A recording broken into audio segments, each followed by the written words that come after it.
Hello everyone, I'm Michael Serapio. The Conservative opposition is taking another step in its fight against a pilot project in British Columbia, introducing a motion today that would prevent any other program hoping to decriminalize the possession of illicit drugs and also end the government's safe drug supply program, which the Conservative leader says is fueled by corporate greed. Our approach is to meet with recovery centres, all of whom have been unanimous in telling me that minister's radical policies are actually killing people and not stopping the harm, but perpetuating the harm. That minister and the NDP government in BC have perpetuated the harm because the apparatus of corporate, pharmaceutical, and activist groups that are profiting off of this crisis have kept it going. Well, let's bring in our political panel to talk about the Conservative motion. Susan Smith is principal and co-founder of the Blue Sky Strategy Group. Josie Sabatino is a senior consultant with Summa Strategies. And Anne McGrath, principal secretary to the NDP leader. Hello to the three of you. Hello. Okay, so when we look at this Conservative motion, it really has two parts to it, right? Like first, it's to deny any future requests to, and this is the word the Conservatives use, legalize hard drugs in a jurisdiction. Second, it's to end, again, what the motion describes as taxpayer-funded narcotics that goes essentially to the safe drug supply. Is Pierre Poilievre just fighting, and this is using his terminology, for a more common sense policy on this? I think he's got it's his usual political air war on this. Poilievre never misses an opportunity to do something. You highlighted the word legalize there. The pilot project with BC was decriminalization, and the pilot project came about because the government of BC asked to work with the government of Canada to be able to do this. It failed. There's no question that it failed. I think there'll be lessons learned from it, and the decriminalization is going to be walked back.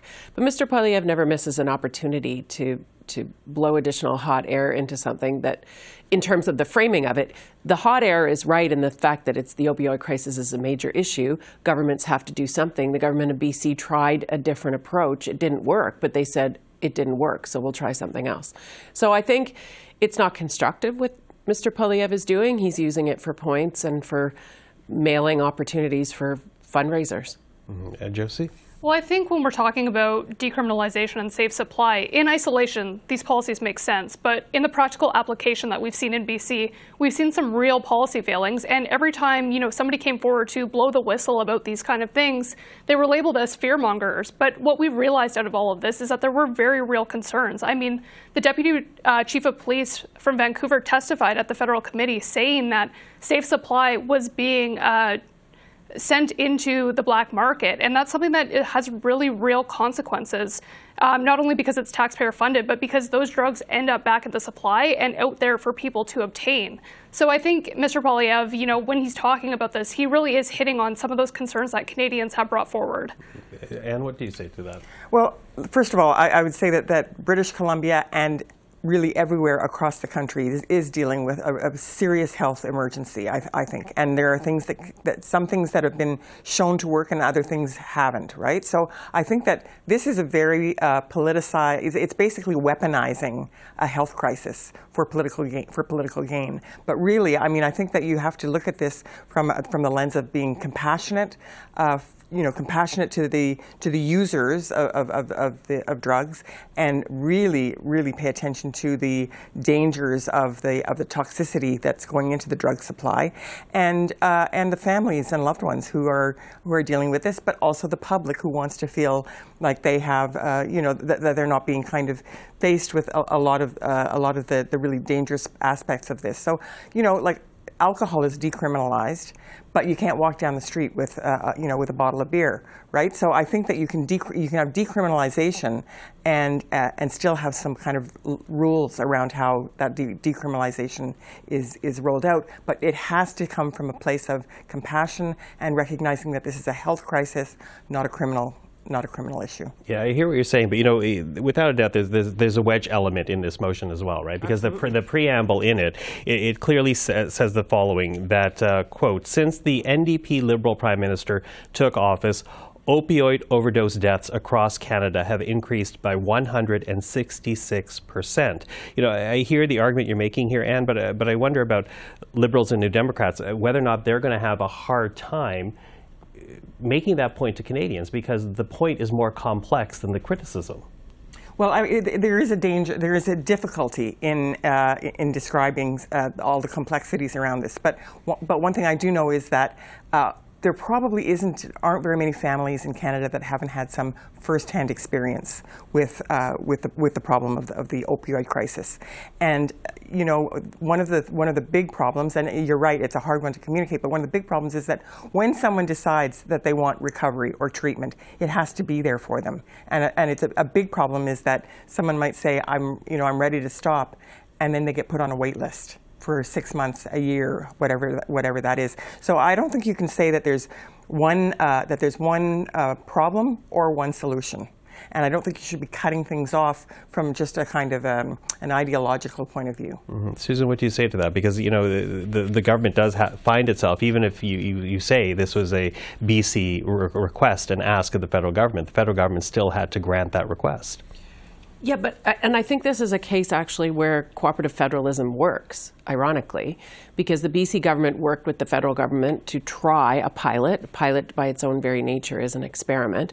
And the federal government, they found a way to attempt this pilot. It didn't work, so the two are cooperating again to walk it back. I mean, that's why you have federal provincial jurisdictions. I mean, healthcare is a provincial issue.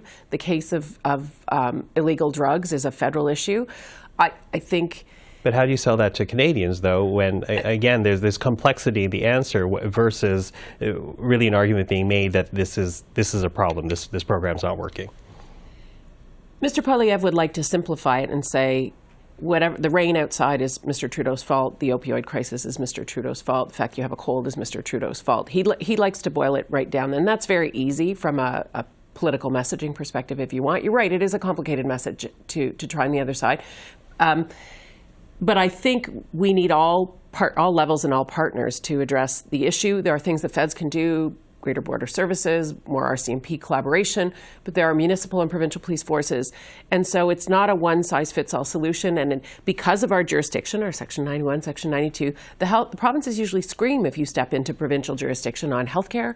So we have to collaborate to deal with this issue. It's a health and safety issue for people, both in communities and for the addicts themselves. And you have to find a path using best evidence to go forward. And sometimes you make mistakes. You try something and it doesn't work. But you're never going to find a solution if you don't take brave moves to try and work your way through it. Mm-hmm. Josie, what do you say to that? The fact that this is clearly a wedge issue by spelling out what they have done, but by making it a wedge issue, are you weaponizing, as Anne says, not you, as the Conservative Party weaponizing what is essentially now understood to be more a health issue than a criminal issue? Well, I think what has come out of this and is something that we'll reflect on, when we look back on this in history, is that these types of policies are born out of desperation. And Anne mentions this. We want to be compassionate. We want to find solutions. And the problem is so large and it affects so many communities and every level of government. But the problem is now that we've gone through this pilot project, we've seen the results 1 year in, the consensus around decriminalization has totally collapsed. And it has shown itself the many failings that are there. So I think, as we're reflecting on this, we really need to be cognizant of having the safeguards in place before we really test out these kind of policies that have real societal consequences, real human consequences. And I think Pierre Poilievre, will see him put forward his vision for this, and we'll see if it's successful. But I think, the Liberals and the NDP really need to figure out what their message is on this. As you say, we will see. But listen, before we're out of time, I do want to switch topics before we're done here, because I want to talk about this new study that came out today. It came from the Angus Reid Institute. And the study, if you look at here, essentially looks at leaders and their popularity, and they have aggregated numbers here of both positive and negative impressions. And they say there has never been, and this is from the Institute, there's never been a time when leaders of all three parties simultaneously turn Canadians off to such an extent. And goes on to say, many pundits and observers have speculated that politics has never been this divisive, with party leaders who seek to exploit differences rather than overcome them. Even Canadians have voiced concern that there's no room for compromise or that their voices aren't heard. This frustration and division appears to have created the perfect conditions for political dissatisfaction, and this has culminated in historically unpopular leadership at the federal level. You know, what's your reaction to that when you see how poorly all leaders are doing across the board and blaming essentially what we're doing here in Ottawa, political parties and those that cover them? Well, I would say that there is a particularly divisive and polarizing atmosphere in politics right now. I mean, you just have to look at the last week when, was it last week? When the Wacko Week, that's right. It was just last week. It was just last week. Unbelievable. That tells you everything, I think, actually. But no, it is a very, very, there's a lot of hostility, there's a lot of conflict, there's a lot of polarization, a lot of division at a time when Canadians, I think, are not actually even paying that much attention to this, and they are concerned about affordability, housing costs, grocery costs, inflation, all of those kinds of things. And so I think that there's a disconnect between what is often perceived as sort of political games with and shouting with being serious and getting down to work on the issues that people are facing. Mm-hmm. Yeah, Susan, what do you say? Because it would seem to be that this is not the type of news any political party wants to ignore. No, I don't think any political party should ignore that. It's a difficult time. What's different, I think, about this moment that we haven't ever had in history is we're off a pandemic, we're into challenges on affordability, and we have social media. So when you used to go to the coffee shop and complain to your neighbors, you complain to your neighbors and there may be 5, 10, or if you're really good, you had a soapbox and you had 20 people in your coffee shop to talk about. Now you can go onto social media and you can find hundreds, thousands of real or people or bots who will help reinforce the grumpiness that you might be feeling in that part of the day or that moment in time or that week or that spell. And so I think the amplifications of people's feelings in any particular moment is a lot greater than it ever has been historically in the past. We also live really close to the U.S. We've seen the stuff that goes on there. It blows north across the border with the wind and the weather. And I do think it has permeated Canadian society. So I do think all politicians need to pay attention to it. We need people to participate in our democratic process. We need to respect our politicians who pay attention to it, not throw things at them, not threaten their security. And we need people to vote. Mm-hmm. And so the politicians have to find a way to bring people back and give them comfort that they are there working for them. Mm-hmm. Josie? I think that's exactly right. When we think about what will save us, it is our institutions and having faith in our politicians and our elected leaders. And so much of that was eroded with COVID and not being able to connect one-on-one. And Susan's right. We see this on social media. You get a quick 30-second soundbite and it's not substantive. It doesn't tell you about the issues that are impacting your life. And it's really just a lot of finger pointing. So I think, once we get back to really having those events and seeing each other one-on-one again and really seeing local politicians in the light that they're supposed to be in, which is connecting with their constituents, I think, that is the path forward, and it's the only path forward. Yeah. And there's not a lot of fact-checking in a lot of this in the social media realm. Mm-hmm. So, I think that we're really missing that. I mean, as sort of traditional mainstream journalism is in a bit of a decline, that's where the fact-checking actually takes place, and it doesn't happen on Twitter. Mm-hmm. Really quickly, 15 seconds from each of you. We keep hearing time and again this need and desire for things to cool down. Do you think that message is being heard? I think that actually it's being ramped up. Things aren't coming down. Things are being ramped up. And, again, going back to what happened last week. And I mean, I was in the House today for question period, and it was pretty raucous. Yeah. Susan? I think you have two major leaders who are willing to adjust the tone of politics. I think you have a leader of the opposition who likes the bombast and the nastiness, and he's not worried about his proximity to the truth. And so that's going to keep the temperature up. Josie? I think what's happening in the lives of Canadians and the difficulties we have ourselves having really challenging conversations right now is playing out in politics, and that's the reality. They can't talk to each other, but we also can't talk to each other. So how should we expect our political leaders to figure it out when sometimes we can't ourselves? Okay, well, I'll drive the hope that we always talk to each other. So, and Susan, Josie, thank you for the time. More to come on this in the future. Thank you. Thanks, Michael. Thanks.